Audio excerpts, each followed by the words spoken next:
Hello and welcome to Spin the Wheel, and I'm your host, Wheelchair 21. Now, this is going to be probably one of the first of the episodes that actually is going to be put onto SoundCloud. Now, every episode will be put up on SoundCloud.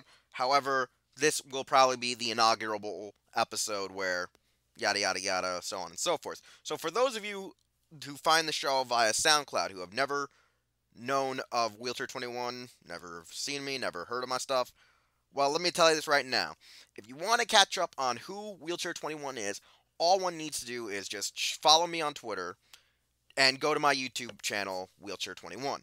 There you'll find vlogs that at least somewhat talk about who I am, why I'm actually in a wheelchair, where I came up with the name Wheelchair 21, as well as you can see all of the interests I have, whether it be tokusatsu, anime, other like products and lines like Transformers, so on and so forth, as well as you can check out HeroClub.com or HeroTaku to see the work I do. Now, I'm a geek, I'm a nerd, and I just love talking about cool things. And ironically enough, this episode was mostly going to be about like the shows I like to binge and why I like to binge them, or at least a series on binging for the next couple of episodes. However, the first thing I want to talk about is the crazy Dragon Ball Super news that just came out.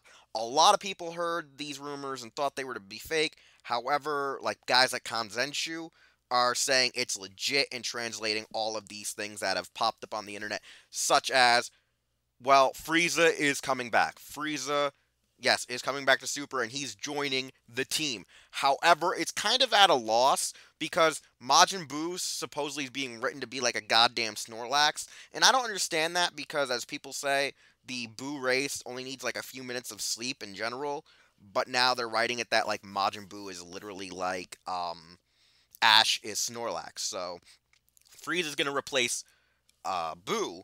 And the way they're going to do it is Goku's going to go to fortune teller Baba to resurrect him for like an entire day or so, since, she had that ability. Now, a lot of people think that this isn't going to work out right, and I don't really know how this is going to play out, but it's going to be interesting. Now, personally, I've been talking to my friends way before this announcement ever happened, and we wanted to see Universe 7 have a better team than what it really has. And a lot of us thought Krillin and Roshi shouldn't really be on there, nor the androids. And we thought that like people like Cell and Frieza should be on the team. Now we got Frieza, but we really should have Cell at least to replace Master Roshi. And the fact that we lost Boo is kind of a what the hell. And I think that if anything, just take out Krillin and Roshi for Cell and Frieza, and the team would be a whole lot better than it already is. Now, nevertheless, it's still going to be one crazy way to see how's it going to play out and how they're going to get Frieza to play ball. But I think it's going to be really good for I guess for once to see him, do stuff. Now, the other crazy thing is Frieza is most likely or is the fan favorite villain of all time throughout majority of the Dragon Ball fans, as well as I believe it is actually Toriyama's like favorite villain outside of Piccolo, who is his favorite character. And so right then and there, we see it's, a bit of Toriyama's favoritism, as well as most likely just his zany ideology, mentality, whatever goes on through his mind. Hell, this could actually be a thing done by Toei and not him. Who knows? But this thing is going to be one hell of a show, and I cannot wait to see what's going to happen with the goddamn World Tournament or Universe Tournament power. The power of, I don't know. It's weird because Crunchyroll like gives it three different names, like it's the Tournament of Power, but everyone calls it the Universe Survival Arc. So I'm like, I'm just gonna call it the Universal Tournament. But anyways, I cannot wait. So, like I said, this episode or episodes are gonna be talking about what I like to binge watch, why I like to binge watch these series, and I think this might be a multiple episode or two. So, where should I start? Since mostly I'm a tokusatsu guy, it's probably best to start with what got me into toku, which would be Godzilla and the kaiju Iga genre. So, when it comes to me like binge watching like Godzilla movies, I mostly tend to watch all the Godzilla movies that take place from 54 to I'd say 84 or Biolante. So I watched majority of the show, the entirety of the Showa era, and the first two of the Heisei era. Now, after that, I don't normally watch any of the Heisei era unless it's like the Kaiju Christmas Marathon on El Rey. Whereas the Millennium Saga, I'll watch practically all those movies aside from Megaguirus. So when it comes to like Godzilla, there's only like a few movies I normally will try to skip when I'm binge watching. And if there's any movies in the Showa era that I tend to not like watching whatsoever, it actually normally is just Godzilla versus Hedorah and usually Godzilla vs. Revenge. And those two I tend to not watch unless I have like a playlist going, whether it be like a multiple disc reading DVD player, or if I have them on digital download and I have them on like an external hard drive and I fall asleep while doing the marathon. Now, the reason I prefer the Showa era is it's honestly one of the reasons why I kind of got into Godzilla was I grew up watching all of those movies excessively played on TNT and on the Sci-Fi Channel growing up. Like those were spam throughout both those channels. So just because of that, I really just got used to that era, and I always thought that it was some of the best written as well as some of the best visually like Godzilla movies even for their time. And when it comes to the non-Godzilla movies but are still Toho classics like Mothra, Varan, and Rodan, like I watch all of them as long as I own a copy of it. Like whether it be VHS, DVD, digital, if I have it, I will watch it. Now, the funny thing is I just got a copy of Dogura, and right now, it seems to be my least liked of the Toho classics. But, eventually I'm going to warm up to it and I'm going to enjoy it. Now, the funny thing is, when it comes to the non Godzilla movies, I tend to mostly enjoy Varan, Rodan, Frankenstein Conquers the World. And for some reason, I don't entirely love the original Mothra. And I don't know why I don't really love the original Mothra, but it's like I'll watch it to watch it because for some reason I like to watch all the movies in order. But I tend to sometimes occasionally skip that movie and just go right into Godzilla versus Mothra or Godzilla versus King Kong or however I plan to do it. If I plan to do all the movies in one chronological sitting or if I plan to do, just the Godzilla movies and have all the others on the side. It's very much a pick and choose on how I plan to do so. But I do like the Rebirth of Mothra trilogy, and it's probably one of my utmost favorite things about anything Mothra related. I love the trilogy. It's great. And if people haven't seen it, it's an easy, pickup if you buy the Blu-ray combo pack of all three films. Like it's like only $15, so why not? I mean, you get three awesome Mothra movies. They're great. All right. So, like that is said and done when it comes to Godzilla. I mostly just love Showa. I love Millennium. I don't really pick around Heisei. And it's not that I hate the Heisei films. I just have tired myself out from watching them, and I don't know, like it's not that I hate the Heisei era, but like I have this weird love hate kind of thing where, like I said, I'll watch them if they're on, but I won't necessarily force myself to pop the discs in.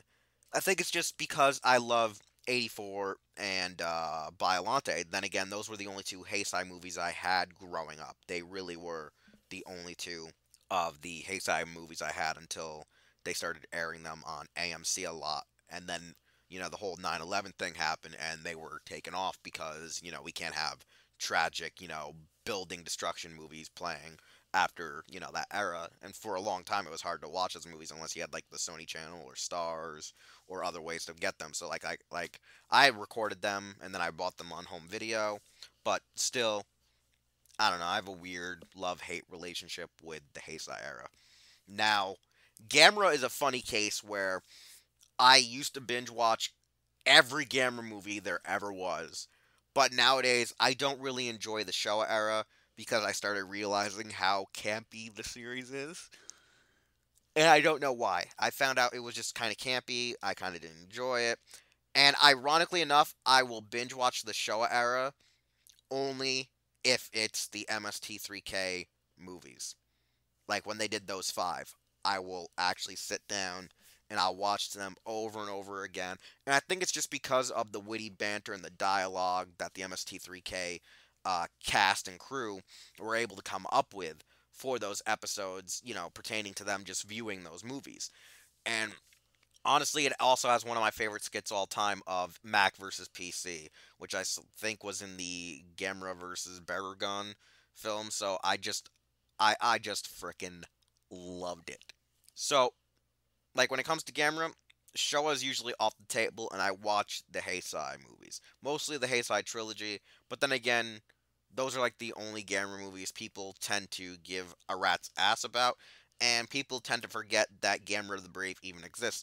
Even though I personally love the Brave, if people haven't seen the Brave, well, you need to find a way to go out and see it. However, if you have seen it and you don't like it, I'm guessing it's the whole orientation about how they kind of went a bit mix of mix and match of a bit of the Heisei era with the actual Showa, Gamera's friend of all children. And the thing is, I actually like how the story is kind of written like a youthful coming of age of, getting out of your shell, especially for the kid. I mean, the kid, the protagonist in the movie, he like is all kind of emo and like all upset because his mother died, and this bond he has with Toto, the Gamera, and then his next door neighbor, who I'm guessing is like his first true first love or crush, like having heart surgery is like a mind warping reality for him. Then on top of that, you have a giant man eating kaiju that just shows up and starts trying to like just devastate his entire village, his entire hometown. So I mean, like it's a really kind of like impactful movie and story that I think it's for like all ages, all family. It's kind of like a coming of age and like overcoming adversity kind of story, and I enjoyed it. I thought it was probably one of the best Gamera movies next to the original like Heisei trilogy. And even though it's not the original Heisei trilogy, because it's not the original start for Gamera, it's like one of the parts that where a lot of people that I know got into Gamera was because of the Heisei era. So I'm like, those four movies, I think, are some of the best kaiju movies within the last 30 years. Like, they are some of the best made in the last 30 years, hands down. Now, there are other monster movies out there, but specifically Toku wise, those are probably your predominant ones. Hell, even Daimajin is a great series to go out and watch, but like that's either hard to get or easy to get depending on where you live and if you can find the triple trilogy, the trilogy combo pack Blu-rays. And if one has a chance to get them, do that. I mean, it's a really good series. People might not like the style of the films or specific sequels of the film, but I think Daimajin is a really interesting concept and story. So I'm looking at the clock right now, and I see that we're already in 12 to 14 minutes, which is still kind of a short episode for us. However, I think I'm going to wrap it up right now, due to the fact that I realize if I start talking about Power Rangers or other main tokus like Sentai, Kamen Rider, Metal Heroes, uh, Ultraman, it's probably going to get a little bit too long winded for this episode, and it's probably going to go over the 20-minute mark. So I think this week we're going to just keep it short for our episode, and we will continue next week, most likely with probably just Power Rangers and Sentai, then leave Kamen Rider to be with Metal Heroes and other Toku series, most likely like with Ultraman and such. So, alright, for our wrap up, like I said, this will be the first episode to debut on SoundCloud. Episodes 1 and 2 will shortly be put up there for anyone, who just discovered me through SoundCloud. Whereas if you still need to figure out who I am, like I said, just go to my YouTube channel and check out my Twitter and check out the websites I work for, Hero Club and Hero Taku. And it'll probably give you a good understanding on who the hell Wheelchair 21 is. Anyways, check out Dragon Ball Super since, Frieza is coming back, as well as get your Crunchyroll subscriptions now just to be entertained by that crap, or just wait like an entire year or two for it to finally air on frickin' Toonami. Anyways, I'm gonna go. We'll talk about, more series I binge next time, and we'll see how far this series actually goes.